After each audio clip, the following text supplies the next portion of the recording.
Всем здравствуйте! Вы на моем рукодельном канале, где всегда можно найти интересные идеи для творчества. С вами Любовь.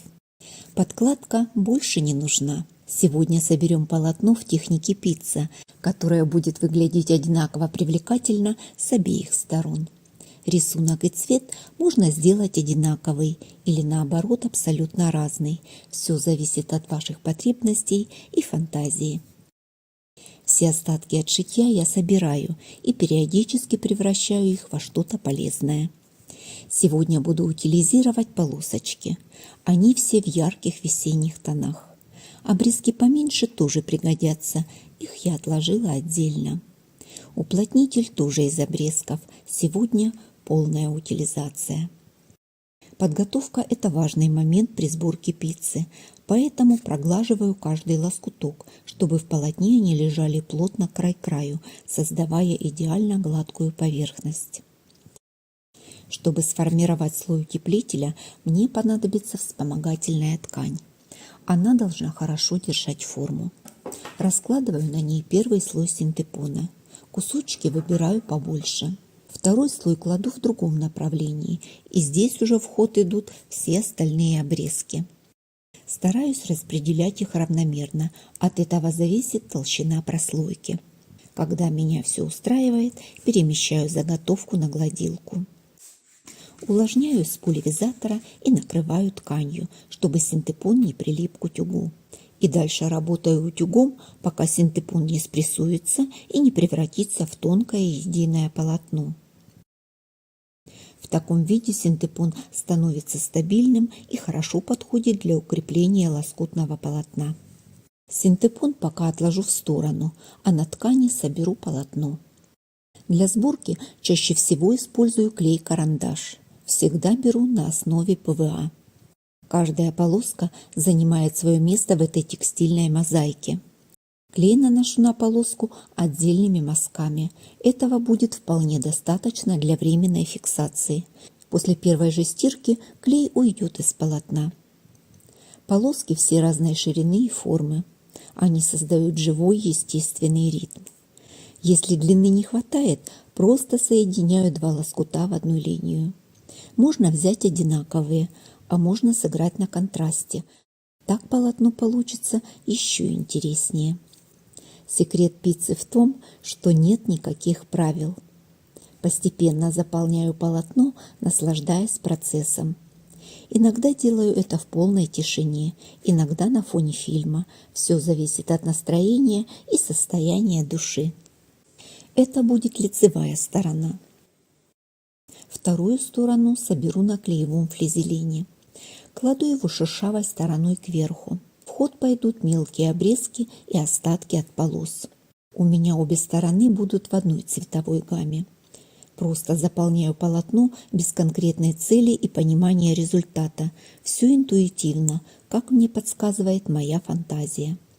Если на изнанку лоскутов не хватает, ее можно сделать совсем другого цвета. Тоже получится очень интересно. Самый торжественный момент – донести эту композицию под утюг, ничего не рассыпав. Конечно, таких моментов лучше избежать, но съемка на камеру диктует свои правила. Под воздействием тепла клей на флизелине расплавится и закрепит все лоскуты. Сверху заготовку можно накрыть фатином или органзой. Иногда использую остатки тюля, что найдется под рукой. Сегодня у меня фатин.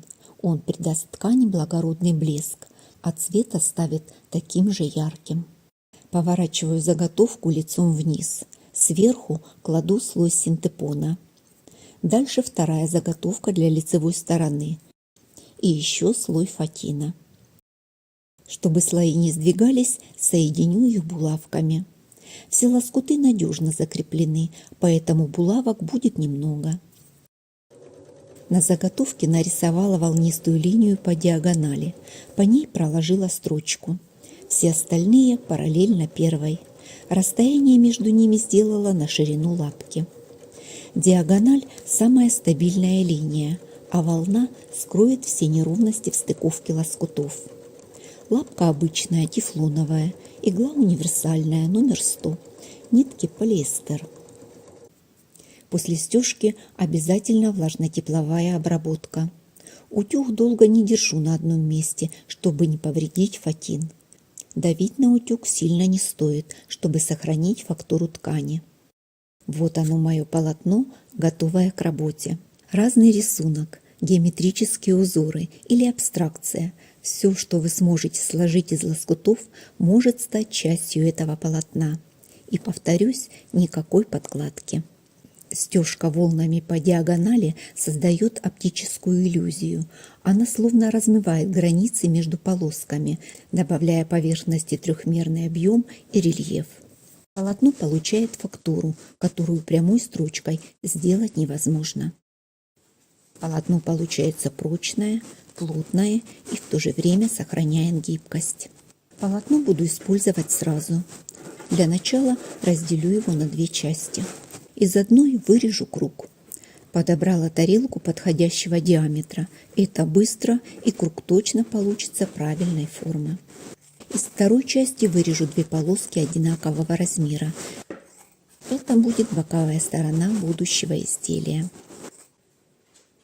Сантиметром замеряю длину окружности, чтобы определить размер боковой детали. Заготовки соединю между собой. Зигзаг для этого подойдет идеально. С изнаночной стороны закрою соединение полоской ткани в цвет окантовки. С лицевой стороны полоска будет чуть шире.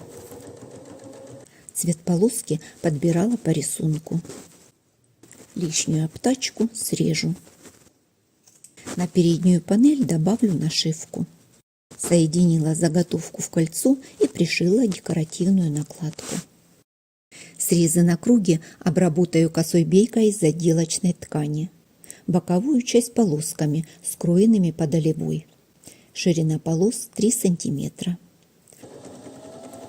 Окантовку сразу соединила в кольцо и пришила к изнаночной стороне с отступом от края в 5 мм. В комментариях меня спрашивали, как пришить обтачку, чтобы было красиво с обеих сторон. Это несложно. Ориентир – шов притачивания окантовки. Загибаем бейку так, чтобы шов перекрыть на 2 мм. Строчку прокладываем в 2 мм от края. С обратной стороны она пройдет рядом с предыдущим швом. Вот так будет выглядеть результат. Боковая деталь готова. Осталось соединить ее с дном. Сделала я это вручную, потайным швом. Стежки старалась сделать как можно меньше. Нитки подобрала в тон окантовки. Моя корзинка готова. Она универсальна, и вариантов использования может быть много. Второй вариант пиццы тоже из полосок, но выглядит абсолютно по-другому. Для него оставила самые широкие полоски. Вырежу из них одинаковые заготовки шириной 2,5 см. Собрала подложку из кусков слимтекса. Она будет одновременно и уплотнителем. Можно взять любую плотную ткань и использовать ее в качестве основы. Отступив от края 1 см, проложу строчку, которая закрепит полоски на подложке.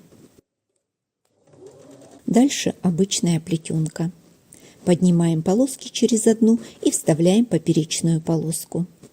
Следующий ряд в шахматном порядке. Если полоски все будут разного цвета, результат будет еще интересней. В конце поправляю все полоски. Срезы на полосках все открытые, и чтобы их защитить, использую фатин. Обратную сторону собрала на клеевом флизелине. Ее накрою органзой. Переворачиваю. Сверху кладу плетенку и верхний слой фатин. Добавляю немного булавок.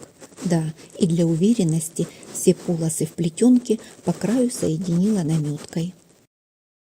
Каждую полоску с 2 сторон закреплю строчкой. Так при стирке они точно никуда не убегут, а фатин защитит ткань и не даст ей размахриться. Когда все полоски закреплены, поворачиваю заготовку и прокладываю строчку в другом направлении. Не забываем о влажно-тепловой обработке. Ткани уплотнятся, швы станут на свои места. Заготовка примет окончательную форму. Тоже полоски, но полотно выглядит иначе. Здесь можно почувствовать себя художником и из одних и тех же лоскутов сделать абсолютно разные полотна. Бесплатный материал для творчества и ваших идей. Эта заготовка у меня более мягкая и эластичная. Регулируется это уплотнителем и плотностью стежки. Заготовка многоцветная, и в зависимости от отделки ее можно сделать яркой, жизнерадостной или более спокойной. С помощью крышки подходящего размера размечу круг и вырежу его. Это будет основа для салфетки. Использовать ее буду в комплекте с корзинкой, поэтому отделка такая же. От предыдущих проектов у меня осталась полоска ткани шириной 4,5 см. Заутюжила ее пополам и с одной стороны от разметки проложу декоративную строчку, чтобы добавить на нее зеленого цвета. Полоску соединила в кольцо.